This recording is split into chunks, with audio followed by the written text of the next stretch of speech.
కడప జిల్లా రాయచోటిలో ఈ రోజు వరద బాధితుల సహాయార్థం ముఖ్యమంత్రి సహాయ నిధికి పట్టణంలోని రాయచోటి తెలుగుదేశం పార్టీ ఇన్ఛార్జ్ సుగవాసి ప్రసాద్ బాబు గారి ఆధ్వర్యంలో అన్ని సంఘాల సహకారంతో పట్టణంలో విరాళాల సేకరణ కార్యక్రమాన్ని చేపట్టారు। ఈ కార్యక్రమంలో ప్రజలు, అన్ని సంఘాల సభ్యులు పార్టీలకు అతీతంగా విరివిరిగా పాల్గొని సహాయం అందించి తమ సేవా హృదయాన్ని చాటుకున్నారు।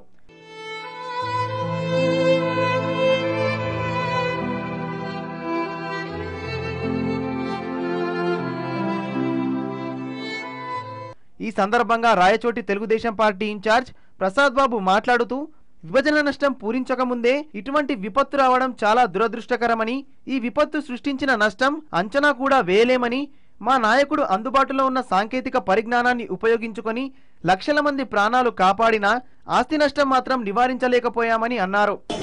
ఆంధ్ర రాష్ట్రం విడిపోయిన తర్వాత చంద్రబాబు నాయుడు ముఖ్యమంత్రి పదవి చేపట్టిన తర్వాత ఆర్థిక పరిస్థితి అధ్వానంగా ఉన్న పరిస్థితుల్లో ప్రకృతి హుదూద్ తుఫాన్ రూపంలో కోస్తా తీరాన్ని అతలాకుతలం చేసింది।